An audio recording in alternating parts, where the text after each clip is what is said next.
You're listening to Catholic Chicago. Ahead, the Archdiocese of Chicago brings you programs about the people, events, and issues that touch our lives. Welcome to Catholic Chicago.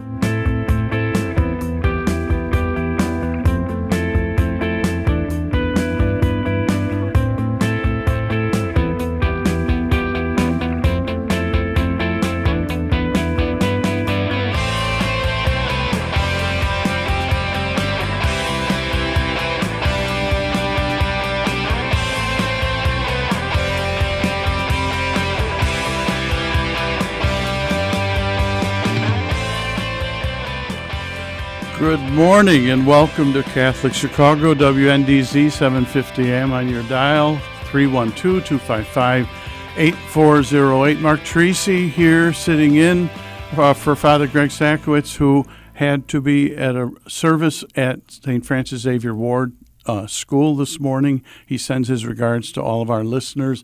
You can see us on youtube.com/Catholic Chicago. We have a wonderful show planned for this morning. And our first guest, let me just remind people, I'm executive director over at Holy Name Cathedral. I work with Father Greg, who is the rector. And our first guest is Julie Ryan McGue. One of the things we're going to talk about is her connect to Holy Name. But she's an identical twin, and she's an adoptee. And her writing centers on finding out who you really are. Where do you belong? And how do you make sense of it? In May 2021, Julie's memoir, Twice a Daughter, A Search for Identity, Family, and Belonging, was released, and it immediately, and here it is, it immediately became a number one new release in family and personal growth on Amazon. Since its debut, Twice a Daughter has received 4 major book awards. One, I understand, is a silver medal from the Authors Association, a gold medal from Memoir, and other assorted awards. We're happy to have Julie join us this morning. Welcome to Catholic Chicago, Julie. Thank you for joining us. Good morning, Mark. Thank you. Good morning. Thanks for having me. Now, before we get into the book, which we'll spend a fascinating amount of time on, tell us about, we were chatting before the program, tell us about your connect with Holy Name Cathedral. I'll start off by saying I'm a parishioner, and I'm an active subscriber to Father Greg's electronic newsletter. Mm-hmm. So I follow his newsletter and decided that my connection to Holy Name might be something he would be interested in, so I sent him my book. I was married at Holy Name. My 2 daughters were baptized there, and one of them was married there. And until 2011, I believed that I had been baptized at Holy Name. And when I started researching my closed adoption, I found out that my baptism was certified at Holy Name, but in fact, I'd really been baptized at St. Vincent's, the orphanage that's just a couple blocks away from Holy Name. So that was a discovery that came out in researching the book. Wow. And that's a good entree into our beginning discussion of your book. Let's start first before the book, though. I understand you're quite a prolific writer. That's always been a part of your talent pool. And can you talk a little bit about that? Because even at a young age, you were journaling, correct? That is correct. I was journaling. I always had it in the back of my mind I would write a novel. And when I was researching my adoption from 2010 through 2014, I was taking notes, and I was thinking maybe this would become a story. And my mother-in-law, who I was very close to, was a reminiscence writer at a community college in Michigan. Oh, wow. And she advised me that, just don't write journal entries, write down snatches of conversation, the scene where you're sitting. And so those particular notes in my journals and on the computer were actually what I used to write this book. Beautiful. Now, let's start. I had mentioned to you before our program, our 4 children are adopted. And I remember in grammar school, our oldest son, they were talking about birth, being born and in your mom's tummy, and he was like in second grade. He said, I'm adopted. God makes families a lot of different ways. I thought that's pretty good for a second grader. But Yeah. what are your earliest remembrances of the, did you know you were adopted at a young age, or when did that awareness come to you? Well, my twin sister and I were adopted together, which is one of the most wonderful things Yes. to come out of closed adoption for me. So I always knew who I looked like. I always knew who I resembled and who I belonged to. And my parents told us at a really young age, because I don't seem to remember when I didn't know. It was a conversation that every so often we would sit down, probably around a birthday, and they'd say, how much they had wanted us. And if we ever needed to or chose to research our adoption, they would support us. One of the things that I love to talk about in relation to my adoptive mom is my parents had trouble starting a family, as most people do when they adopt. And they were overseas, and they took a side trip to Our Lady of Lourdes. Oh. And they prayed for a family. And when they came back to the U.S. and started working with Catholic Charities to adopt, my sister and I, when they picked us up and brought us home, my mom looked in her missal, and she realized that our birthday, February 11th, is the feast of Our Lady of Lourdes. Wow, no accident. No accident. Yeah. So, we often say there was just no doubt that we were meant to be their daughters. Yeah, that our Lady guided that movement. Now, we have granddaughters who are twins. They're 4 years old, and I love them. I hug them, but I observe them too, and there's a bond that it's almost unspoken. What about growing up with a twin? How was that for you? Is that accurate? It's almost like a sixth sense they have with one another. I write about this a lot in Twice a Daughter. Our relationship, we can interact without even speaking. My mom said that as babies, we had our own little gibberish language that we seemed to understand one another. She was a tremendous support to me when I decided to research this book. We supported each other through the 5 years that it took to get our medical history and our background. When one of us was disappointed or dejected, the other one would boost her up. So I don't know what my life would be without her. It's almost like we are stitched into the same skin. What a gift that you had someone to journey with during this process. Did your sister take as much of an initiative as you seem to take in terms of this search, or how did you have to break the news to her, or was it a conversation that was ongoing with her? No, we never really believed that we could search because of closed adoption being what it was. And frankly, I was unaware that the laws were changing, about to change when I embarked on this in Illinois. I had a health issue. I went and had a breast biopsy and returned home, and my husband said, "You really need to get your family medical history now. Let's do another go at this. We have 4 kids to consider. Your sister has 2 children." And so that was the impetus. I was 48 years old, and my first phone call was to my twin sister and said, "I think I'm going to do this." And she said, "Of course, we'll do it together." Wonderful. She had a full-time job at the time, and I was at home with many of my kids. So we agreed that I would be the researcher. We would talk at every step, and we would split the costs because there were a lot of filing costs and search costs involved. And then we talked to my parents, and my mom was a little lukewarm about this. My dad was terrific, and they gave us our adoption papers, and then we got started. Good. Well, because I would bet your parents just want to make sure it was positive, and that, that you, like, we have friends who have an adopted daughter, and the search went on, and actually, her birth mother wasn't interested at all, but her family was. So they've connected. Mm-hmm. She's connected with the grandparents and the birth mothers at a distance. So there's a bit of joy to the reconnect, but there's also, a bit of pain too. What was your first major discovery in this process? What would you say this discovery moved me forward? When we first reached out to my birth mother through the confidential intermediary, she rejected us. Mm-hmm. And what happened as a result of that was I didn't have any medical history then, and I had to go back to the circuit court judge and ask for another outreach to be sent to her so she could fill out our medical history.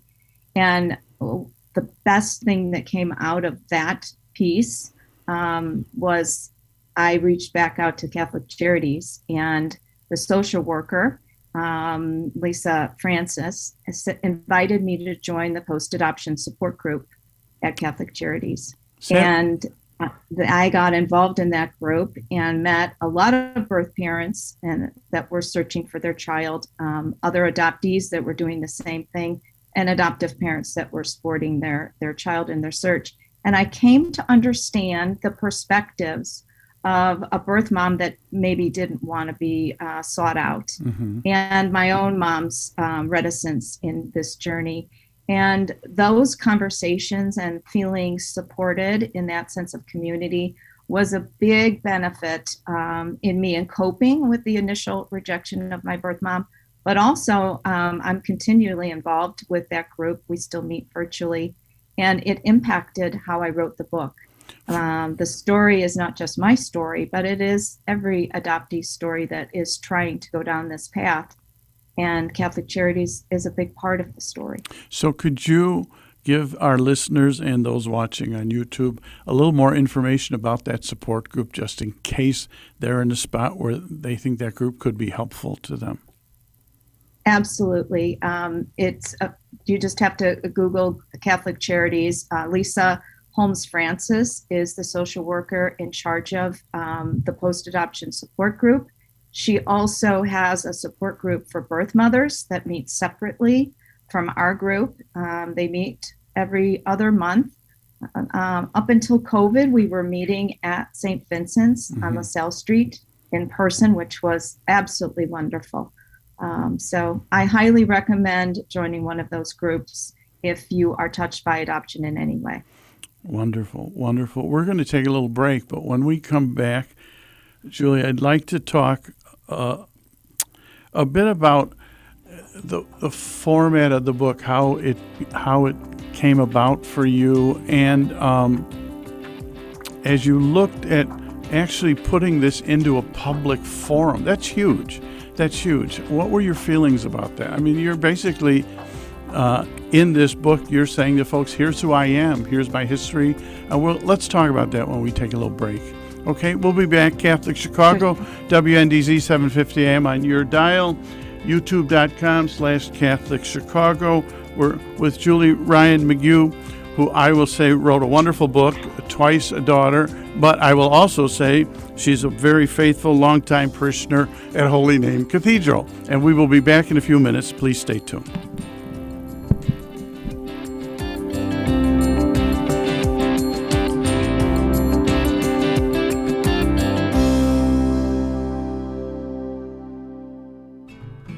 Ancestry and genealogy are more important every day.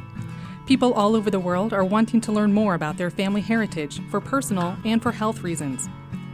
At Catholic Charities, we are hearing from adults who lived for a brief time at St. Vincent's Orphanage, the wonderful life-affirming agency that operated out of our headquarters for 91 years, serving thousands of women, children, and families until it closed in 1972. Our post-adoption services help adults who want to learn more about their experience at St. Vincent's. Our compassionate staff members provide whatever family background information they can offer, along with support and reunion services. To learn more, call 312-655-7093. That's 312-655-7093. The spirit of St. Vincent's lives on in the inspiring stories that continue to emerge today.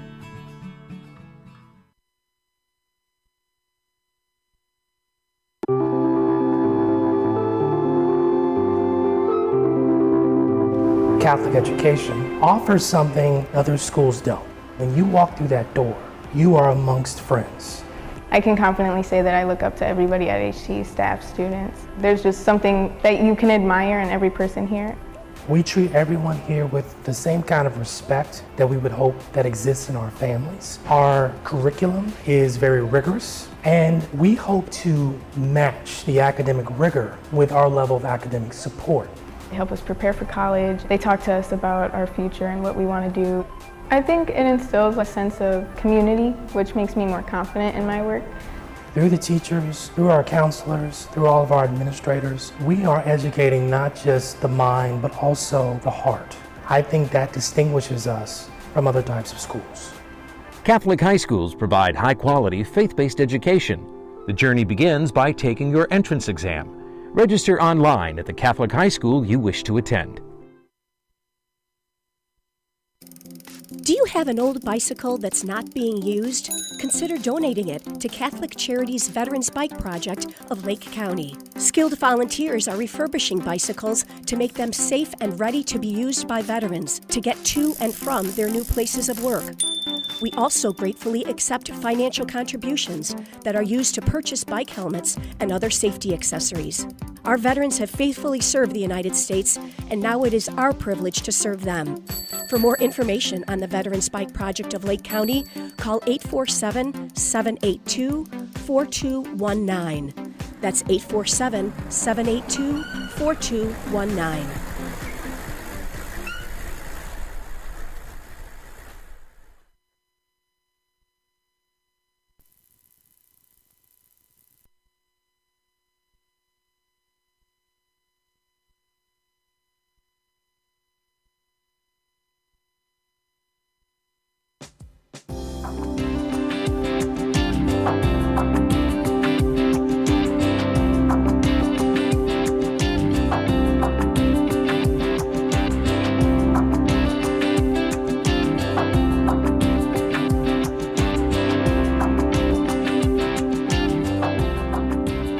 We're back. WNDZ 750 AM, Catholic Chicago, 312-255-8408, or you can see us on youtube.com/Catholic Chicago. We're having a wonderful conversation with Julie Ryan McGue, identical twin in a search for her origins, wrote a wonderful book, Twice a Daughter, which we'd like to discuss during this half of our program. What I'd like to ask, Julie, is what were your learnings as you delved into this book? If you were to say, here are a couple very significant learnings that could be helpful to other folks in this quest, what would they be? Well, nowadays, the DNA analysis would be very helpful to people. But when I was searching in 2010, the database for genetic genealogy was very poor, and the people that I was matching with were third, fourth, fifth cousins. Oh. Plus, I didn't have any family names to go by, so I really wasn't able to connect with family. One of the things that was very important to me was the confidential intermediary between myself and my birth family. Mm-hmm. They counseled me on how to talk to my birth family. I met a lot of relatives, but that initial outreach can be very awkward for a birth parent connecting or an adoptee connecting. And having a social worker that's skilled in that training was very beneficial to me. When I first reached out to my birth mom, we exchanged letters and pictures. Oh. We digested the fact that we were going to enter each other's life. And then we spoke on the phone. And then later we had an in-person meeting. So taking it slow was good for both of us. She had some work to do in sharing her secrets about the twin daughters that she had placed for adoption 50 years before. So I would say take your time. If you are an adoptee or a birth parent, make sure that you're in a good place in your life with your financial situation, your marriage, your children. So many unexpected things come up and they're draining. They're emotionally draining, and you really need to have support to guide you through that. And then I would say never give up. My sister and I used a search agency. We used Catholic Charities to help us. We used an intermediary. We needed a judge. And then finally, we needed a genealogist to help us find our birth father, because the name we had been looking for turned out not to be entirely the correct name. So patience, be informed, have a support group. All those things will help you get through a very difficult journey. Now, what about the book? What's the chronology of the book? It follows you all the way through I'd be fascinated. What was that meeting like, the first meeting with your birth mother? I was amazed at how physically we resembled one another, all the way down to hand gestures. One of the first things she said to my sister and I was, "You girls are both so tall." So we laugh about that quite a bit. Her husband, that she married a little later in life, was a father of 3 adopted children. Oh. So he welcomed us into their family with open arms. Very cute comment. The very first thing he said to my sister and I is, "I didn't know I was going to be a father again this late in life." Wow. So just a charming man. And we were very well received by he and my birth mom. Once she told him her secret, she had kept that to herself for all of her life. And you said in your book there are secrets, which you've talked about, lies, and family members almost next door. Can you want to talk about that a little bit? Oh, I talk about this. It's the God moment in my story and in the book. My family that I was raised with has a lake house in Michigan, and a wonderful family lived next door who we knew, they would borrow sugar, we would borrow an egg. We would see them only in the summertime. It's near South Haven. And when I had connected with my birth father, he was not ready to meet my sister and I, but he did tell his children, my half brother and sister, about my sister and I. And my brother was the first one to pick up the phone. And in that conversation, as we do, who do you know, where did you live, we figured out that he was married to one of the girls that lived next door at the family lake. My word. Yeah. So that moment was such joy. My mother and father were so happy that they actually knew my brother. All of the, the worry and the angst about the search and what would happen to all of us, and would we be splintered into, different families, it all went away. Wow. It was such a healing moment. And my dad was just thrilled to be related to my brother's father-in-law. What a wonderful story. Now let's make sure people know how to get the book. If they're interested, if they have, some questions about maybe they're adopted or maybe they're looking for the origins of their family, how do they get this book? Twice a Daughter. Well, you can certainly purchase it on Amazon. I also like to recommend bookshop.org, which supports the independent bookstores across the country, and they would order the book for you. And if you need to get a hold of me, I have a website, www.juliemcgueauthor.com. I love speaking with other adoptees or birth parents or adoptive parents about the journey and share whatever knowledge I have. So www.juliemcgue.com. Correct? JulieMcGueAuthor.com. Author.com. Okay, wonderful. So what's your next book? I am writing a prequel to this book, what it was like to be an identical twin growing up in this big, wonderful family where 3 people were adopted and 3 were not, and some of the things that happened to our family. So now, to be out in the fall of 23. Before we have a few more minutes, but I want to make sure people understand. I'm very sensitive to the idea that people might be in a process where they're looking. How do you find a confidential intermediary? It's called the Confidential Intermediary Service of Illinois. It's available through the Midwest Adoption Center in Des Plaines.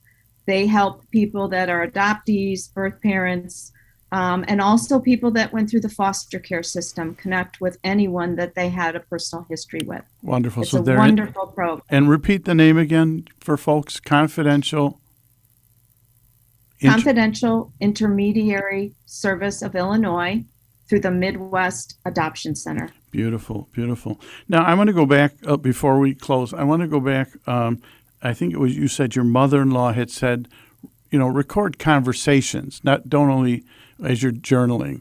Can you is there one conversation that really stands out in this whole process that you thought, boy, that really firmed this process up for me? I write very detailed in my book about the first conversation that I have with my birth mom on the phone and what that felt like to hear her voice, a voice that I always had imagined listening to at some point in my life. And it was truly a blessed moment. So that conversation. I do want to mention before we close that November is National Adoption Awareness Month. And the theme this year is Conversation Matters. And I so appreciate that we have been able to have this conversation today. It ties in so beautifully what the goal of National Adoption Awareness Month is all about, fostering knowledge about the process. And Julie, you're wonderfully gracious about sharing your story. And, you know it. It's a ministry. It's a ministry that's growing because probably Our Lady of Lourdes is blessing it and saying these messages need to continue. They need to reach the hearts of folks. So I want to thank you personally for the journey that you're on and sharing it with folks, especially as an adoptive parent. It's important to hear the needs of your children and that don't be afraid. It's Pope John Paul II's thing. Don't be afraid. Don't be afraid, because the movement will move you toward some blessings, which sounds like in your life it has. So I'm very grateful. Any last words to our listeners before we close? Be a good listener. Try to communicate with empathy. And I think that will guide us through most controversies in our life. Wonderful. Well, I'd like to thank Julie Ryan McGue, author of Twice a Daughter, A Search for Identity, Family, and Belonging. You can get this on Amazon. And I forgot, Julie, the other place that you can get it. Bookshop.org. Bookshop.org. Bookshop. Wonderful. We'd like to thank Julie.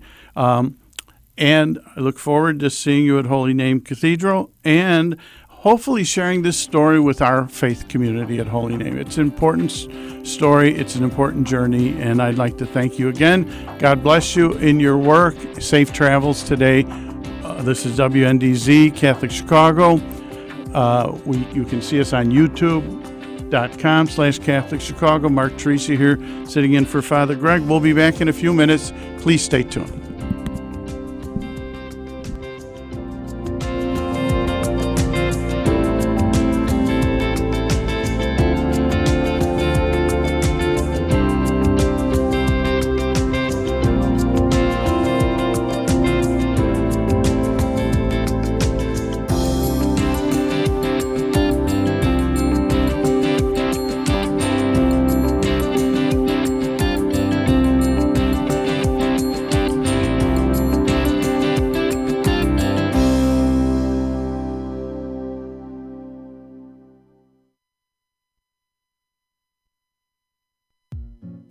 Throughout the COVID-19 pandemic, Catholic Charities has continued to respond to the needs of people who come to us for assistance.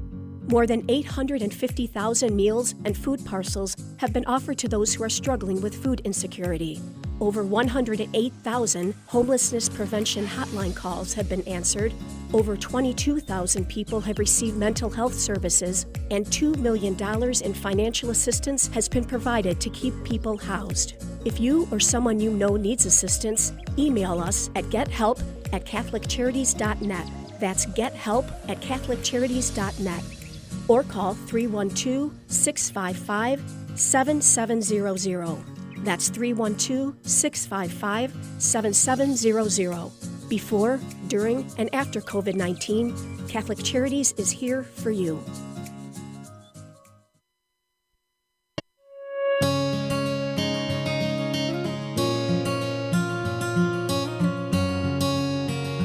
We are at the Most Blessed Trinity Parish Food Pantry in Waukegan. And here we care for people in need. There was definitely an uptick in the needs for services. We doubled our volume after COVID hit, from servicing about 250 families a week to about 500 a week. We supply bread, tortillas, vegetables, milk, cheese, butter, proteins, fish, chicken, eggs. Well, the annual Catholic Appeal has been a tremendous help to us, especially over the past year and a half. Without the annual Catholic Appeal, we might have to close our doors. Our parish is the largest one in the Archdiocese, but is very poor. We think about food and we think about nourishment, but we also nourish the soul, provide that connection to humanity. The good works here are made possible through the annual Catholic Appeal. Make your gift at annualcatholicappeal.com.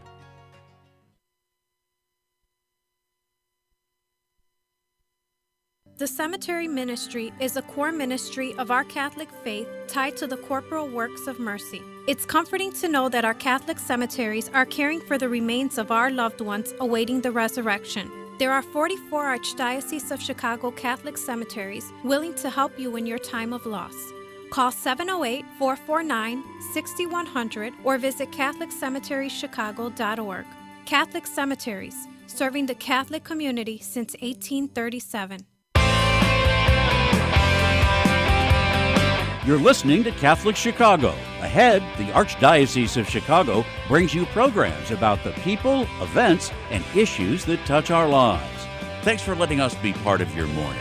Now again, Catholic Chicago.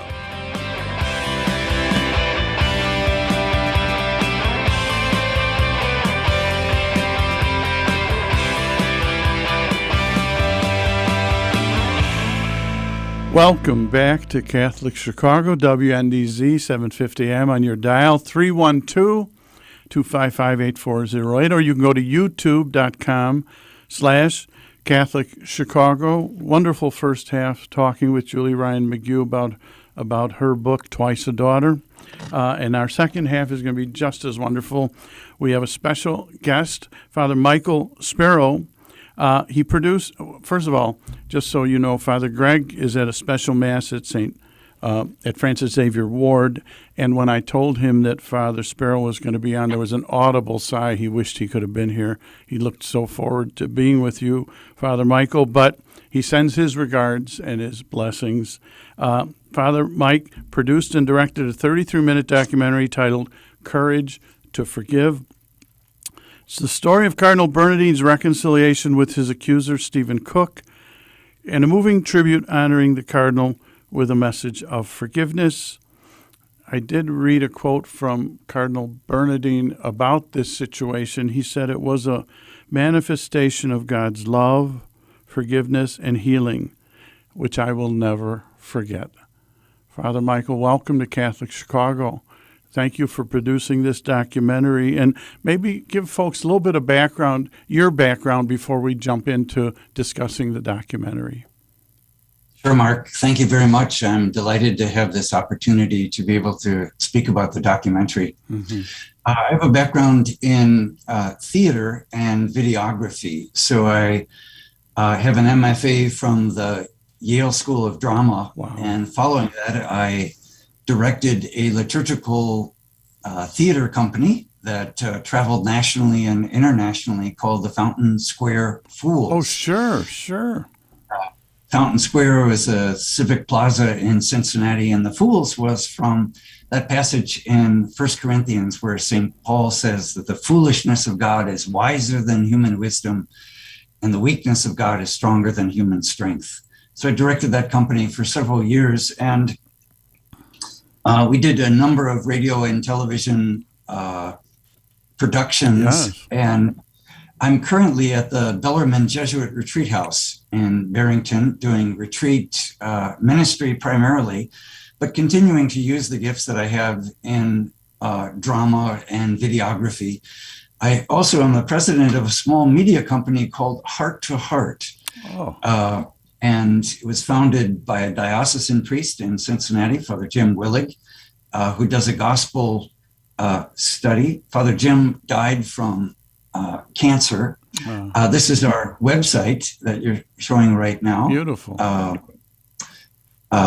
So I'm trained as a Jesuit in Ignatian spirituality. So there's a little ad on our homepage for the Ignatian Examen. I wrote a book a number of years ago with two others called What's Your Decision? Father Jim's big book, lessons that you see up on the screen there, is Lessons from the School of Suffering.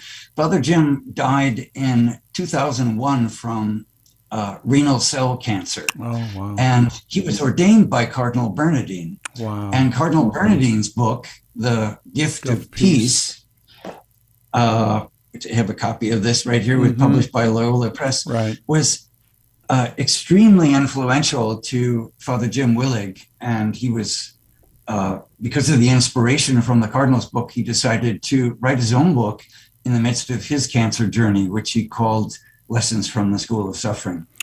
Wow. Wow. You know, and I was just going to say, and this is the 25th anniversary of Cardinal Bernardin's death, and we had at Holy Name Cathedral, we had a wonderful evening where people reflected on the major impact and teachings of Cardinal Bernardin and how they're still extremely relevant today. What prompted you?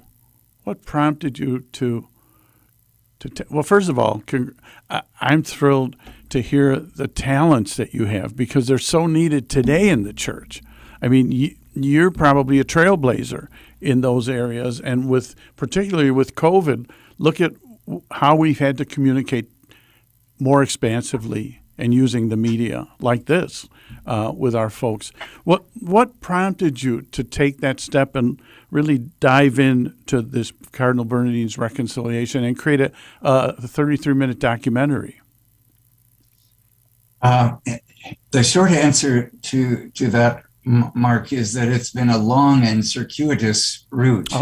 So after I left the Fountain Square Fools, I had a sabbatical that was sponsored by Loyola University and went out to Los Angeles and was studying screenwriting. And we had to, this was back in 20 years ago. So I began studying screenwriting and had written a screenplay hoping for a major motion picture on the story of that Cardinal Bernardin tells in The Gift of Peace. And I worked with several writers out there, but I could just, because the topic was so controversial, I could never get the writers to sign on and say, okay, the script is ready. So I thought, well, maybe it should be a stage play. So I rewrote it as a stage play. And then I had several theaters interested here in Chicago and some in New York, and I was working with them and had another sabbatical, and I rewrote the story as a stage play. And a number of theaters were interested, but they said, no, we don't think it's just quite ready. So after 20 drafts of screenplays and stage plays, I just gave up the story and put it to rest. But then Shalom Media came up with the idea of, what about a series of programs on reconciliation? And I pitched the idea to them of this story on Cardinal Bernardin. And they were excited about that. But then there was another false accusation, which was totally bogus against Cardinal Bernardin. And they got nervous and they said, no, we don't think it's the right time to be able to do the story. So long story short, twists and turns, Heart to Heart, the media company, picked it up, finished it. And then Salt and Light, which is a Catholic broadcasting company out of Canada, was interested in it. And they said, we'd like to broadcast it. So this Sunday, beautiful. It'll be broadcast through Salt and Light, and then also released through Heart to Heart. So it'll be a double release. What's the priest name that runs Salt and Light? Because he had done some work with us with the National Religious Vocation Conference, and he's in Rome, or he was in Rome, and it's a wonderful, Salt and Light is a wonderfully innovative media group.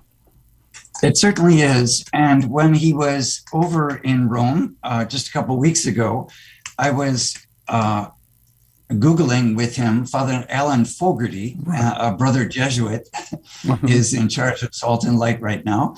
And he said he was being wined and dined by a number of the Vatican luminaries because of some of Pope Francis's remarks on Catholic media needs to be a little more faithful to the papacy and to the chair of Peter.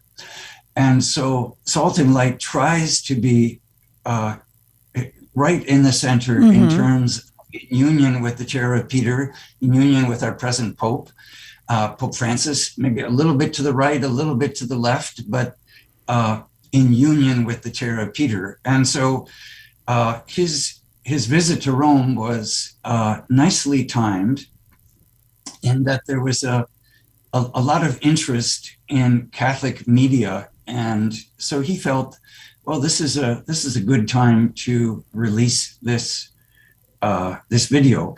I pitched it particularly because, as you just said, it's the 50th anniversary. 25th. The 25th anniversary. This is the 75th. Today is the 75th anniversary of my parents' wedding anniversary. Oh. So it's kind of a poignant day. This Sunday is the 25th anniversary of the death of Cardinal Bernardin. But today is the day in which the false accusation, November 11th, is the day in which Cardinal Bernardin first got wind of the fact back in 1993 that he was going to be falsely accused, and that a lawsuit registered in Cincinnati court would be leveled against him, alleging sexual abuse. So the timing this week is a significant week, in that today is the day when the false accusation was accused. And then I find it so poignant that 3 years later, he was accused in 1993, November 11th, and there was a national program that was aired on November 16th, and then 3 years to the day, Cardinal Bernardin was laid to rest. So the timing of that, I think, is just extraordinary, especially when you think of the 3 years of the public ministry of Jesus. And it was that 3 years between 1993 and 1996 where there was a false accusation against the cardinal. The accusation was dropped. He was diagnosed with cancer. Yes. He was reconciled with his accuser. Stephen Cook dies, his accuser, and then the cardinal dies. Right. So, we're going to take a little break. I did, when we come back, I was downtown here working with Father Jim Close when those accusations hit, and to experience 26 media trucks out in front of 155 and to see the cardinal in that press conference. The one little aside, which probably people don't know, there were a group of folks that we convened that were experts in media, Tylenol, the tragedy, all that. And they had all these ideas for the cardinal, how he needed to handle this. And he thanked everybody. He said, I am just going to tell the truth. And I thought, wow, that was a life lesson for me. We'll take a little break. WNDZ, 750 AM, Catholic Chicago. We can go to youtube.com/Catholic Catholic Chicago. We're talking with Father Michael Sparough. When we come back, let's talk about courage to forgive, and we'll let people know a little bit of the content, but also where you can find it this weekend. Courage to Forgive, Cardinal Bernardin's reconciliation with his accuser Stephen Cook, Father Michael Sparough. We will be back in a few minutes. Please stay tuned.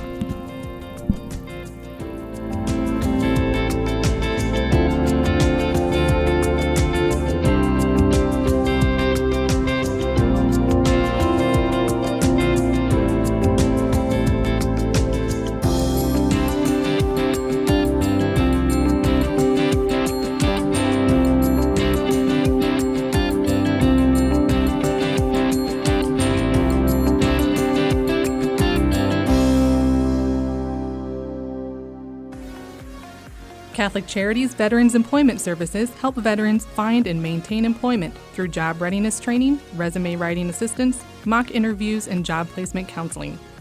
We work with a wide array of employers and community partners to help veterans reach their career goals.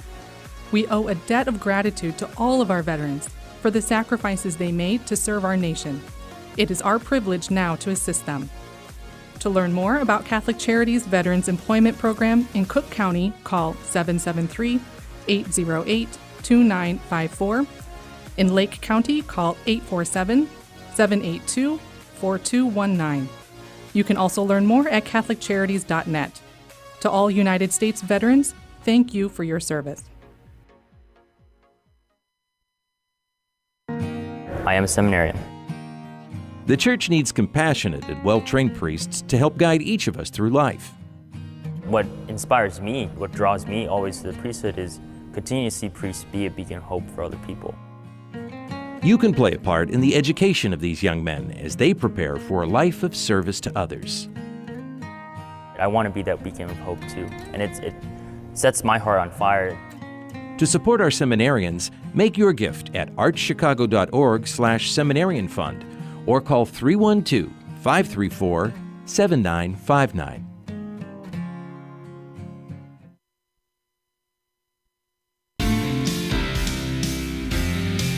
Catholic Charities in Lake County provides a comprehensive range of social services supporting individuals, families, and older adults.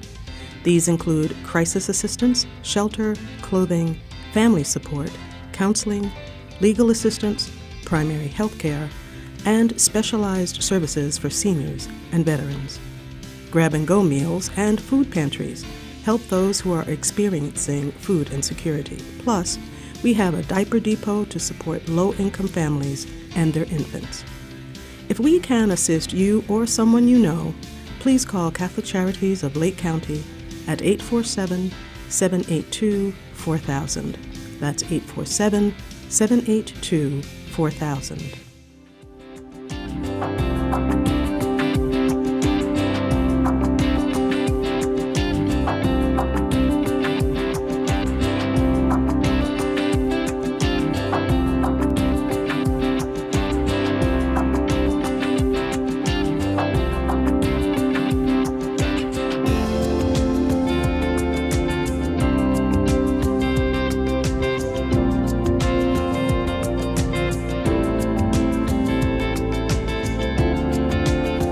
We're back. Catholic Chicago, WNDZ 750 AM on your dial, 312-255-8408, or you can go to youtube.com/Catholic Chicago with Father J. Michael Sparough, who produced and directed a 33-minute documentary on Cardinal Bernardin, Courage to Forgive, Cardinal Bernardin's reconciliation with Stephen Cook. Father Michael, what was the process of putting this? Before I ask that question, let's remind people how to find the documentary this week. Yes. Okay, go ahead. Yeah, there are two ways. The easiest way is to just go to the Heart to Heart website, which has been shown up on the screen. That's the URL for that is htoh.us. Repeat that. HTOH. So Heart to Heart. or if you Google, if you forget the website, it's Heart to Heart Catholic Media. There are lots of different heart to hearts. There's dating organization and there's a refugee heart to heart. So you want to get the right heart to heart. Right, unless you want to date. Unless you want to date. But it's Heart to Heart Catholic Media. And our website is HTOH. Oh, wonderful. HTOH.us. And you can, there will be a link posted on Sunday, and you can live stream it anytime you want, starting on Sunday. Beautiful. Or if you're interested in the excitement of a live broadcast, Salt and Light, and their URL is slmedia.org. Salt and Light, it's a subscription television series, but you can sign up for a free subscription, so it won't cost you anything. And you have the excitement of a live stream that's going out. That's this Sunday at 7:30. Wonderful. There's the Salt and Light.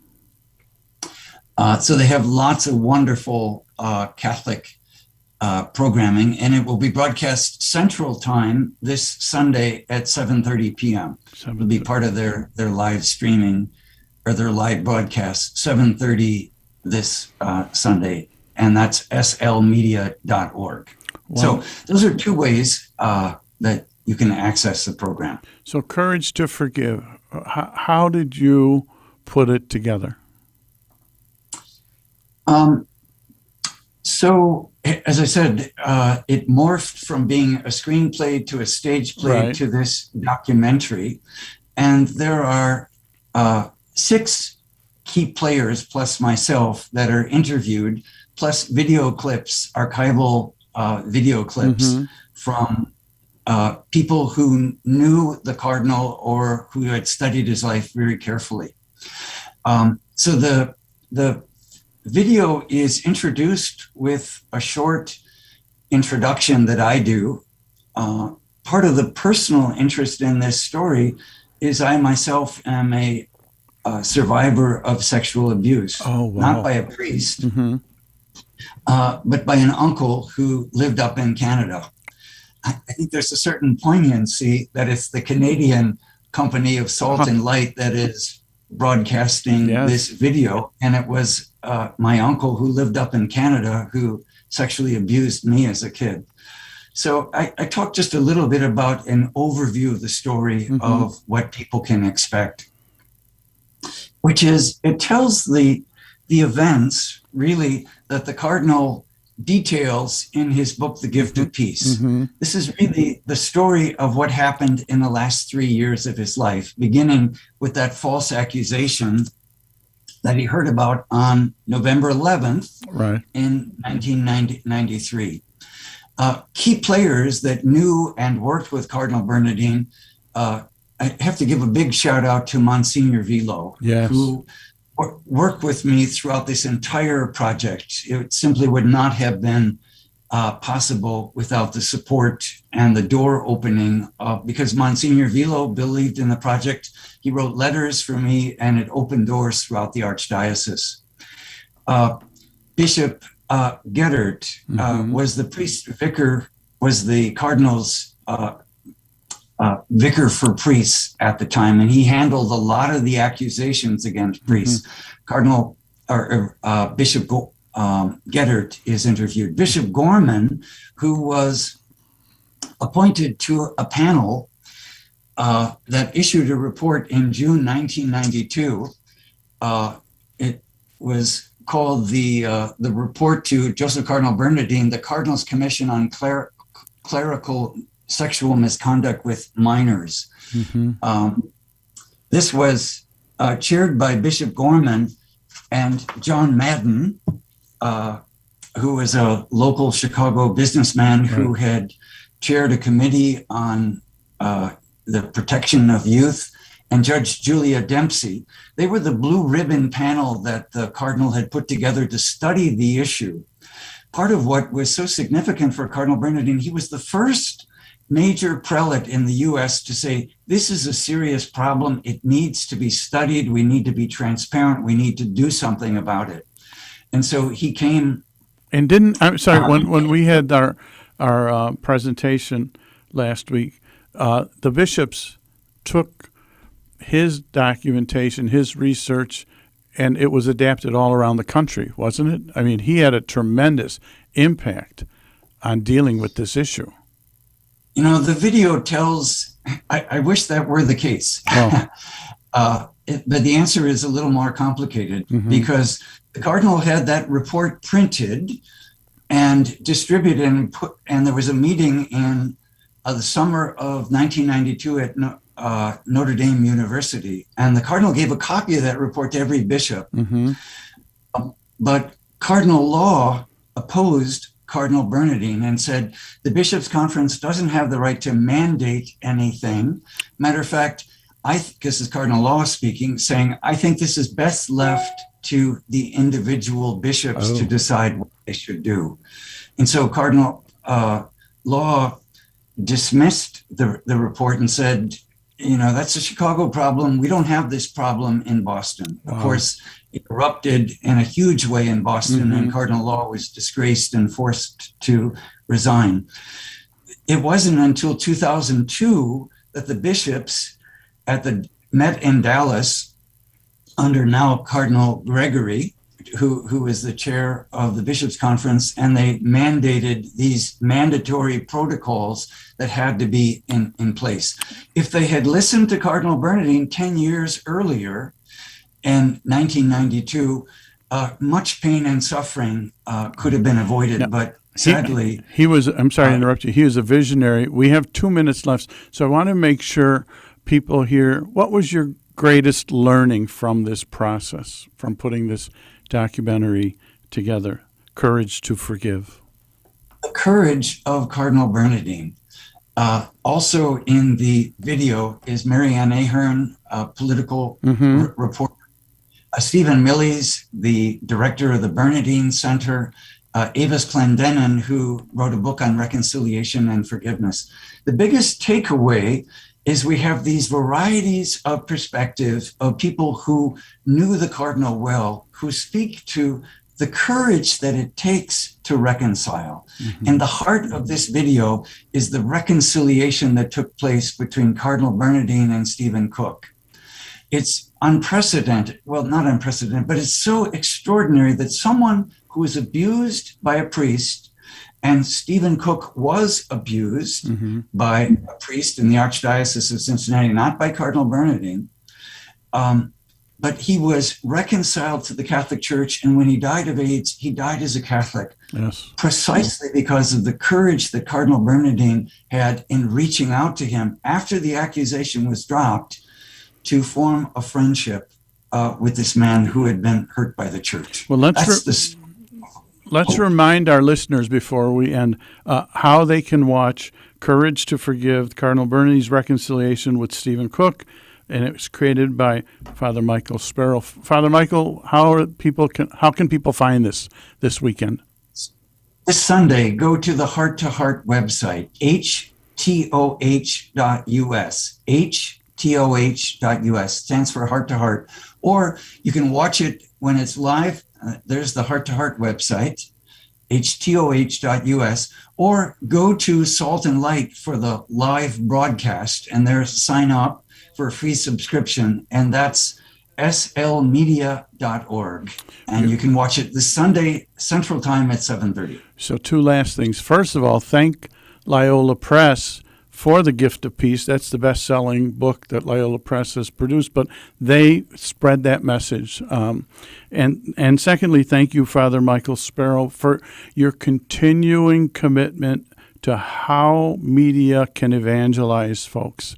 What a tremendous gift. Just an FYI, when I was working on my graduate degree, they wanted me to go to some Catholic media outlet. I went to Channel 7. I wanted to go to the biggest the biggest outlet in Chicago to learn how do you reach the most people. And you're doing it through your ministry. So I want to thank you personally for joining Catholic Chicago today. I'd like to thank our producers, Michael May, Brian Brock, for a great show. Please, Courage to Forgive, Cardinal Bernardin's reconciliation with his accuser, accuser Stephen Cook. Find it on htoh.us, Heart to Heart, or Light and Salt Sunday. Mark Teresi sitting in here for Father Greg. Thank you for listening and watching Catholic Chicago, WNDZ 750 AM. Have a blessed week. God bless.